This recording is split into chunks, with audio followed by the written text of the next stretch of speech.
అన్న నమస్తేనా. నమస్తే అన్న, ఆంధ్రప్రదేశ్ డిప్యూటీ సీఎం గారు పవన్ కళ్యాణ్ గారికి బెదిరింపు కాల్స్ వచ్చాయన్న.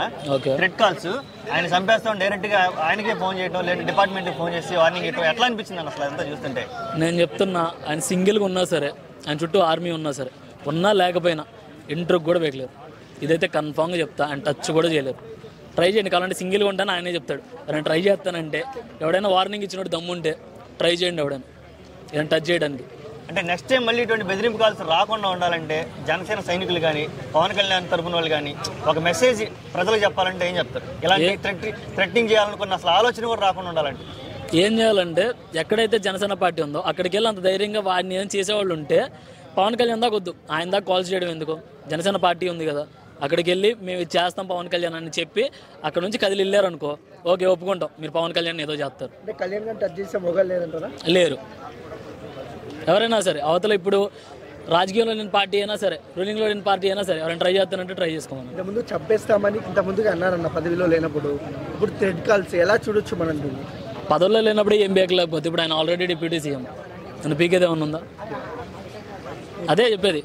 పవర్లో లేనప్పుడు వార్నింగ్ ఇచ్చి ఎన్ని చేస్తానన్నారు, అప్పుడే ఏం బేకలా. ఇప్పుడు పవర్లో ఉన్నాడు డిప్యూటీ సీఎం, నన్ను ట్రై చేస్తానని ట్రై చేయమని అన్నారు. నేను ఒక షిప్ని సీజ్ చేస్తేనే ఇలా చేస్తున్నాడు కదా, రాబోయే రోజుల్లో ఇంకా ఇంకా మిగతా ఏదైతే అన్యాయం జరుగుతుందో అవన్నీ సీజే, ఎవడు ఆపేది ఏం లేదు వాటిలో.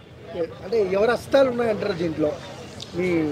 మనకైతే పెద్దగా రాజకీయం గురించి తెలియదు, కానీ ఆయన సేవ ఆయన చేసేది అయితే మాత్రం మేము ఎప్పుడూ ఎంకరేజ్ చేస్తూనే ఉంటాం మేమైతే. అంటే మన షిప్ కాడ మాట్లాడుతూ మీరు బిజినెస్ మ్యాన్లతో ప్రెజర్ పెట్టిస్తే భయపడతాం అనుకున్నాం అన్నారు. థ్రెడ్ కాల్స్ బిజినెస్ మ్యాన్ నుంచి వస్తున్నాయా? ఇంకోవచ్చా? బిజినెస్ మ్యాన్ నుంచి అయితే రావట్లేదు. దాని ఇప్పుడు ఎంత బిజినెస్ మ్యాన్ అయినా సరే వాడికి ఒక పార్టీ అని ఉండాలి కదా. ఏదో పార్టీ చూసుకునే వాడు బెదిరించగలడు. ఏ పార్టీ లేకుండా ఏ బిజినెస్ మ్యాన్ అంటే బొచ్చిన మంది ఉన్నారు బిజినెస్ మ్యాన్లు. వాళ్ళంతా డైరెక్ట్గా కాల్ చేసి బెదిరిస్తే బెదిరిపోవడానికి చిన్నపిల్లడు కాదు కదా, నెత్తికెళ్ళిపోతే అది చేస్తా ఇది చేస్తా అనడానికి.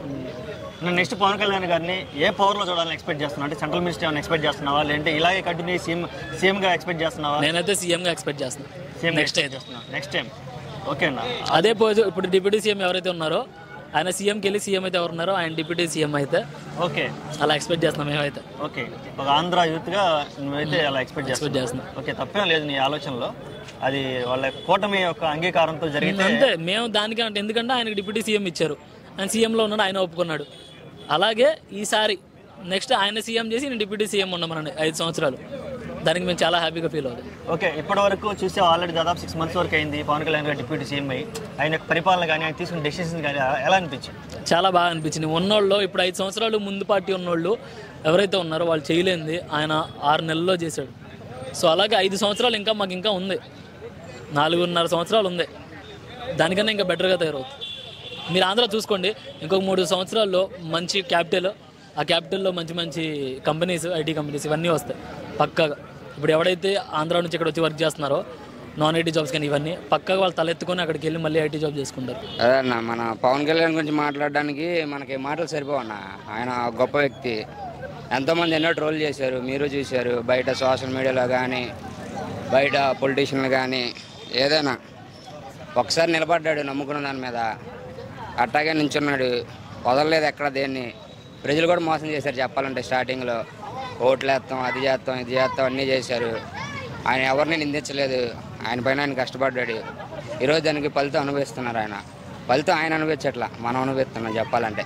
ఆయనకి వెళ్ళడం వల్ల ఆయనకేం ఉపయోగం లేదు, ఉపయోగం అంతా మనకే. ఇంకా నెక్స్ట్ 5 ఏళ్ళలో ఏపీ ఎలా ఉంటుందో మీరు చూస్తారు. పవన్ కళ్యాణ్ ముందు, పవన్ కళ్యాణ్ తర్వాత AP. Okay, next central minister అవ్వాలనుకుంటున్నావా, లేదంటే ఏపీకి సీఎంగా చూడాలనుకుంటున్నావా ఆంధ్రప్రదేశ్? ఆయన స్టేట్ లెవెల్లో సరిపోదన్న ఆయనది. India international. మన నేషనల్కి ఇప్పుడు చూడు, ఆయన పోరాడే దేని మీదైనా. మన మహారాష్ట్ర వెళ్ళారు, రెస్పాన్స్ ఎలా ఉంది? ఇంకా ఆయన పెద్ద స్థాయికి వెళ్తే కానీ దేశం కూడా బాగుపడుద్ది. ఓకే, అంటే ఆయన సేవలు కేవలం ఆంధ్రప్రదేశ్కి మనకే కాకుండా తెలుగు ప్రజలకి కాకుండా భారతదేశం మొత్తం విస్తరించాలనుకుంటున్నాను నువ్వైతే.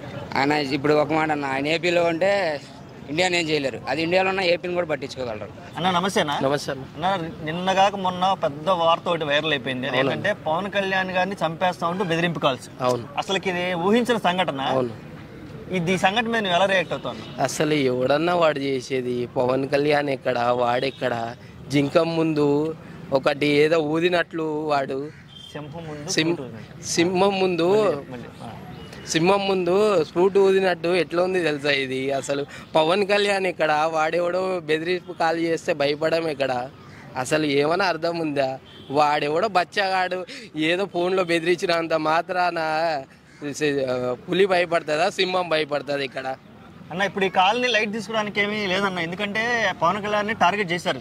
ఎందుకంటే ఆయన 100% స్ట్రైక్ రేట్ తో ఆంధ్రప్రదేశ్ ని గెలిపించాడు. పక్కన మహారాష్ట్రలో ఈయన ఎఫెక్ట్ ఉంది. రేపు సెంట్రల్ లో వెళ్ళి సడన్ గా చక్రం తిప్పే పరిస్థితులు అయితే కనబడుతున్నాయి మనకి. దీన్ని టార్గెట్ చేసుకొని ఈయన ఎట్లా తగ్గించాలో అర్థం కావట్లేదు జనాలకి. అందుకని డైరెక్ట్ పర్సనల్ అటాక్ చేయడానికి దిగుతున్నారు. దీన్ని పవన్ కళ్యాణ్ ఫ్యాన్స్ కానీ లేదంటే పవన్ కళ్యాణ్ కానీ ఎలా తీసుకోవాలి, దాన్ని ఎలా తిప్పుకోవడానికి ప్రయత్నించాలంటారు? పవన్ కళ్యాణ్ అన్నని ఎంటికే గిట అసలు ఎంటికే గిట పీకలేరు వీళ్ళు. అసలు ఒట్టి కాల్ చేసిన అంతే. పవన్ కళ్యాణ్ అన్న అసలు అక్కడెక్కడనో ఆ రాష్ట్రంలో ఉన్నాడంటే ఇక్కడ బెదిరింపు, ఆయనకి గుండెల్లో బెదిరింపు వస్తుంది. అటువంటిది పవన్ కళ్యాణ్ సాయి ఏంది, నువ్వు ఆయన గురించి మాట్లాడడం ఏంది? వాడెవడో పిచ్చోడు అయ్యండి ఏదో రాంగ్ నెంబర్ కొట్టినట్టున్నాడు. వాడు సింహం ముందు ఊదడం ఏంది? ఈ మాటలన్నీ నాకు అర్థం కాదు. ఎంక్వైరీ చేస్తే దొరికిపోతాడు వాడు ఇమ్మీడియట్లీగా. ఎక్కడంటే నలుమూలలో ఉన్నాడు పవన్ అన్నకి ఫ్యాన్స్, దేశంలోనే ప్రపంచంలోనే ఉన్నారుగా. అటువంటి ఓడు వచ్చి ఇక్కడ ఏదో ఊతా అంటే ఎవడు నమ్మడానికి లేరు ఇక్కడ. అది ఏదో ఉట్టిది అంతా ఏదో బెదిరిద్దాం ఏమనుకుంటారు అనుకున్నారు, కానీ ఇక్కడ భయపడేవాడు ఎవరు లేరు. పవన్ అన్న ఫ్యాన్స్ నలుమూలలో ఉన్నారు, తొక్కి ఇడిచి పెడతారు. అదైతే రాసి పెట్టుకోండి. ఎవరైనా ఇట్లాంటి మళ్ళీ నెక్స్ట్ అటెంప్ట్స్ చేయడానికి ట్రై చేస్తే అసలు వాళ్ళకి నువ్వైతే ఎలాంటి సమాధానం చెప్తావు? తొక్కి పెట్టి నార తీస్తారు పవన్ అన్న ఫ్యాన్స్. దేశంలోనే ఉన్నారు నా కొడకల్లారా. ఇటువంటి మాట్లాడే మాటలు కానీ బెదిరింపు కాలు కానీ ఏమన్నా మీడియా ముందు తప్పుగా మాట్లాడిననుకో పవన్ అన్న గురించి తొక్కి నార తీస్తాం, చెప్పుతో కొడతాం. ఆల్రెడీ చెప్పు దెబ్బలు ఒకరు తిన్న వాళ్ళు ఉన్నారు గిట ఎంతో మంది. అది గుర్తు పెట్టుకొని మీరు అనవసరంగా ఏది పడితే అది వాగకండి. Thank you so much. అరే ఎవరు ఫ్యాన్స్ రా మీరు? ఏంద్ర అంత పిచ్చింది అల్లు అర్జున్ అంటే? అవునా, ఏం నచ్చింది? మొన్న పుష్ప చూసారా? ట్రైలర్ లో టీజర్ చూసుంటారు కదా, డైలాగ్ చూసారా? ఏం నచ్చింది డైలాగ్ ఒకసారి చెప్పండి. పుష్ప అంటే ఫ్లవర్ అంటే ఓల్డ్ ఫైర్ తగ్గదలే. అరే మళ్ళీ చెప్పండి, నేను యాక్షన్ చెప్తా, అందరూ ఒకేసారి చెప్పండి. Ready 1 2 3 action.